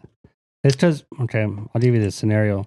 We're taking the couch off the back of my truck, right? It's just in a big old box. Yeah. And it barely fits to the doorway. And it's me and my son carrying it from my truck into my mom's house. Mm-hmm. Well, I only have two hands and the door's closed. So it's like, it's a screen door. So it closes by itself. Mm-hmm. So I'm trying to put the box on my knee so I can open the door. And my son's trying to put the box down. So I'm like, what the hell are you doing? And he's like, well, I'm just trying to open the door, man. He's like, well, say something. And I was like, so that pissed me off. So I fucking get the door open and we go inside and then I open the second door and the box doesn't fit through that door. So my mom's in there. My he's sitting down. He's facing away from me. My wife's in there. My sister's in there. And they're just fucking watching us struggle trying to get the fucking box through there, dude. And I lose it, dude. Yeah. I mean, we were trying to do a nice thing. He did my dad a lift recliner and shit. I'm fucking losing my mind, dude. So we put the box down and rip it open and shit. And I'm like, I'm just frustrated at that part. Yeah. My mom's like, I'm sorry. I should have opened the door. I was like, no, there's three of you guys sitting in here and nobody's fucking helping me. I didn't say fuck. I don't trust him from my parents. Yeah. I was like, no, it's frustrating that I hate to be watched while I'm struggling. Yeah. That bothers me the most. And I'll tell my son, are you going to help me or are you just going to sit there and watch me struggle? Yeah. I'm going to sit here now. You will too. Yeah. You'll just walk away. Like, all right, fuck you. I didn't know walking away was an option, but okay. But yeah, dude, it sucks, dude. Because like, you see me struggling, trying to fucking hold everything together and shit, and you just standing there looking at me like, no, waiting for him to say help me. Like, just record me while you're at it. That's what most people do these days. Yeah. Comment they don't want to help. They just want to savor this moment. Yeah, it's funny. Fucking but nah, man, I get frustrated, bro. Yeah, I'm the same way. I get super frustrated when it comes to that kind of stuff, and it's just like, but I suck at communicating. Yeah, and I realized it, bro. I realized on the way home. I apologize to my wife too. I'm sorry. I shouldn't have got mad at you for not doing nothing. I should have asked you if you could help me, and that's my fault. I'm sorry, and I apologize in front of everybody because I got mad in front of everybody. But on the way home, I had a thought, bro. I was like, I asked my grandpa's blood, bro. That my grandpa would get fucking angry at us for not doing shit, and it's like. There was a time where I was helping him build something or do something, and I heard him whisper it. And then he got mad at me for not doing it. I was like, well, speak outside your head, man. I mean, you know what I mean? So I was like, that's when I figured out why he was so angry all the time, because he's telling us what to do, but it's not coming out. He was telling us in his mind. And I'm not a mind reader. Nah. So yeah, I was like, you know what? I did the exact same shit. Yep. You know, it's like, I'm expecting you to know to help me. Without actually freaking telling you out loud to help me. And that's where the frustration came from. Yep. Because that's my grandpa's blood coming through me. Definitely. Well, I think we went a little bit off the rails here at the end. That's all right. I needed to vent, bro. I feel better. It's always a good conversation with you guys. That pinched nerve in my back is gone away. This is balled up hate in my back. Yep. what is it called? The Raging Sun. Rising Sun. Sorry, Rising Sun. That was gonna be a Crouching Tiger joke. That shit's funny. Anything else, guys? We're missing. Yeah, I know you we guys talked are about both assholes. Oh, We you're had welcome. that. What do you say? We're missing what? I know. I don't feel like we're missing anything, but I know we talked about putting in and different strategies into putting in, attaching, not attaching. Just be intentional about it. If you're gonna attach with somebody, make an effort to get out there. It's funny to me because it's like I'll meet somebody and I'm like, you hunt? And I'm like, yeah, man, I hunt. And oh yeah, you have elk out there? And I'm like, yeah, man. He's like, you put in? I'm like, yeah. Send me your thing, man. I'll attach it to you next year and we'll go out there. And I'm like, yeah, I don't even know you like that. I don't want to hunt with you. Yeah. It's definitely takes a lot to kind of like feel comfortable to hunt with somebody because you don't really know how they hunt. And I'd definitely suggest going out there with that person and spending some time out there in the woods and kind of seeing, kind of how they operate before you put yourself in a situation where you're not comfortable in. Mm-hmm. Yeah. That's one of the things that I would suggest, you do because we're all different. And, Yeah. I enjoy you guys' company but I've hung out with you guys enough time to understand, when to stop roasting Josh and when it's okay to I make don't fun know of if Chewy we and- figured that out yet. we're I'm testing still it. trying to test that line. I'm a lot different now. But that line's down a lot further, bro. Yeah. In 5-6 years ago, bro, we would have strapped already. Yeah, definitely. No, I know which buttons to push and how long to hold that button down with Josh. But yeah, it's kind of it just depends too, bro. Like, because if I like you, it's whatever, bro. But if I don't like you, line there's no line. Yeah. what you say about my coffee? Yeah, it's short. But nah. Yeah, no, it's I'm all pretty in fun. good with a lot of people. It's all in fun. No, man. but going back to your point, dude, like, you don't want to be hunting with somebody and then they do some illegal shit and then you get caught up with it, or they do some that's it, fucking, man. Out of pocket shit out there. Yeah, do some immoral stuff, and it's like, oh man, I don't want to. Yeah, I've had that happen to me, not on my own account, but just people that were in the camp with people I was in the camp with, and it's like, oh yeah, I did this and I did that, like, fuck, dude, like, fuck you out of stay here over there. Like, I ain't want nothing to do with that. Yeah, and it's not. I don't know, man, and I've never seen that person ever again, but. I'm not saying I fucking buried him or anything like that. I'm just saying I haven't seen him. But it's that people like that, man. Like, you don't want it. Yeah. It's just a bad place to be in. But even with people like do enjoy hunting with, not every hunt is like that. Right. You know what I mean, there's certain things like I can go out turkey hunting and fuck around and not be as serious. But if I'm going deer hunting or elk hunting, I'm a whole different. It's a whole different ball game. Yeah. And I don't want nobody fucking. There's definitely more pressure. Yeah. And it's one of those things where it's like definitely the tag that you put in for is worth more than the one that you can get over the counter. And you can be intentional with both, but it's one of those things like you're saying, like, something that you can kind of do as a group and kind of have fun with and not be too serious about. I think the most important thing too, man, if you're gonna put in with attached with another party hunting, carry your own weight. I mean, that's like been the biggest thing that I've seen over the last couple of years. It's like, I'm gonna go hunting with you. I'm like, all right, cool. And then don't bring nothing to, nothing to help.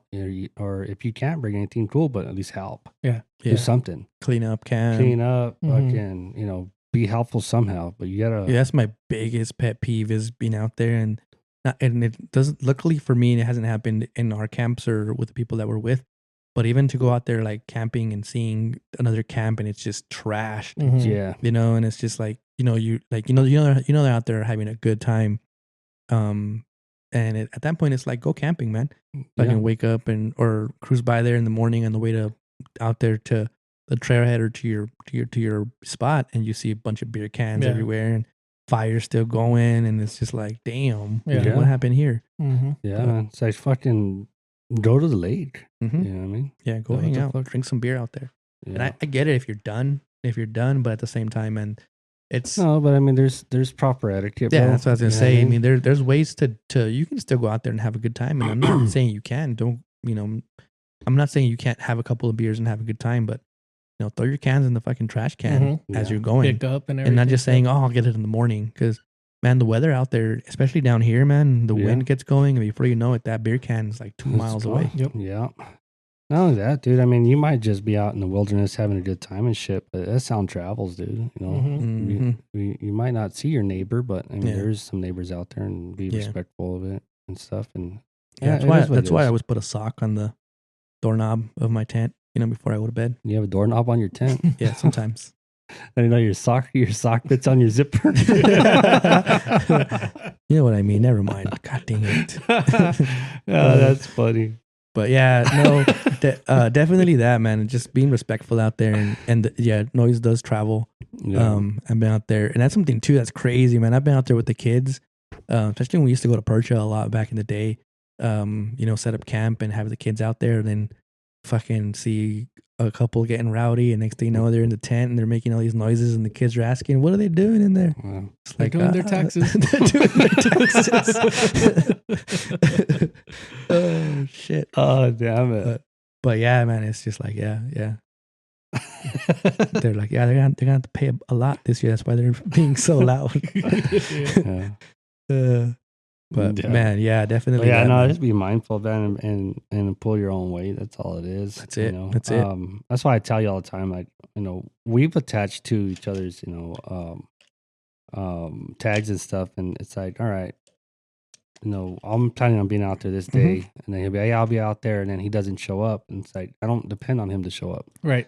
So that's one thing that people kind of get misconstrued is attaching doesn't necessarily mean that you guys are going to be attached at the hip. Mm-hmm. Yeah, you're attaching to the unit, and the dates are going to line up. But we've attached a couple of times, and he's gone his way and I've gone my way, and then we've hunted together.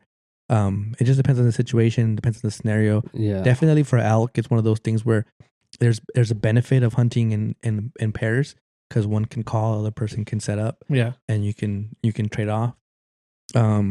And then with deer, you go your separate ways, and maybe one of you guys saw something, one of you guys didn't, and then hey, well, that area's a bust. Let's try this one, and then you keep doing that, and you can cover more ground. Yeah, yeah.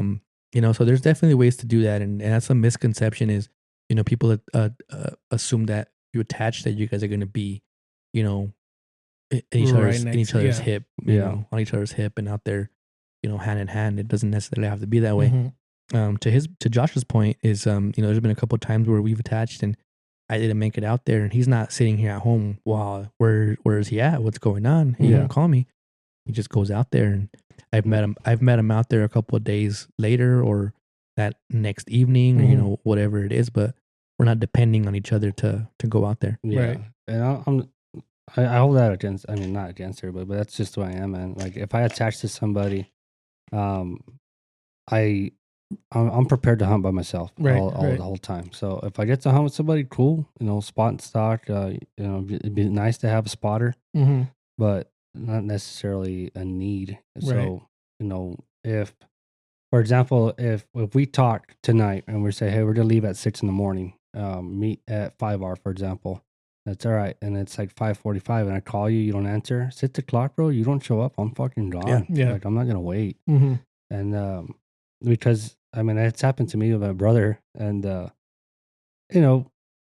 shit, I just had a little bit of a situation and stuff. And he didn't make it down, but I couldn't reach him on the phone. And then I was with somebody that I just met. I didn't know the guy. I was like, you know what, dude, I know the area. So let's go. He'll show up when he shows up. Let's go. Yeah. And we took off. And my brother didn't actually show up out there till late in the afternoon. And, but yeah, he had his own situation going on, but it was just that he didn't answer his phone anymore. So like, I'm not wasting any more time. So let's just, you don't need the other person's permission to attach. Yeah. And I get that all the time too, bro. Like, oh, why the fuck didn't you tell me you were going over here? Like, what the fuck did I need to tell you for? Or I wanted to go over there too. Like, you're a grown ass man. Like, you go. You're an adult. Yeah. You can go. Yeah. The only people that you want explanation to is the people that you claim on your taxes. Yeah. Not even that, bro. My son told me last night, I gave him back his keys. He's like, why didn't you take my truck? So I'm like, I do what I want. I'm gonna tell you. Yeah. I bought the truck. Yeah. Just to give him shit. I installed a stereo for his truck last night. Nice. But he was in this computer world. Yeah. These kids are way different, bro. Oh yeah, tell me about it. And but it's one of those things too where we're talking about this yesterday, and because Juliana was doing her 6-7 handshake that she does, and then they were like, "Oh man," like I'm like, "Wait, stop," because that's crazy, and that's cringe and all this stuff, and I'm like, but doing the DX symbol and fucking suck it, yeah, that was it. That wasn't cringe or the what's that? Yeah. Like I drove my parents crazy with that shit, and at school. Yep. Teachers were turning around. I'm sitting there. You know what I mean? Yeah, we had our own. Dude, but I saw. You know what's crazy? I saw a good owl on your forehead. Yeah, that one too. But a good little comeback. I watched the video of Kim Kardashian. Of the Grinch. I guess at one of the parks. Yeah, because the little kid was doing 6-7 and he's 7-8, 7-8. No, he's at 8-9. 8-9. 8-9. Yeah. 6, That's 7, a good one. 8-9. Yeah. Fucking Grinch, man. But what else, guys? What else? What else? No, I mean, shit. That's pretty much it, dude. I think the next time we talk, we'll probably have some hunts in already. Mm-hmm. Opening. Oh, the tax stamp thing is going away. Yeah. On the suppressors. Oh yeah, I heard that. Yeah. Sportsman selling the Banish 30 for like 700. I think what end up happening is they're gonna take the tax stamp and just add it to the fucking suppressor. Yeah. That's it. We'll see, because that Banish was like 5. No. I honestly don't know. No, but I want to say it was like 5. Now it's like 7, which would be right around what the tax stamp would be around. That's it, man. But all right, guys, we'll catch you guys on the next one. All right. Later, guys. Link in my bio. Subscribe.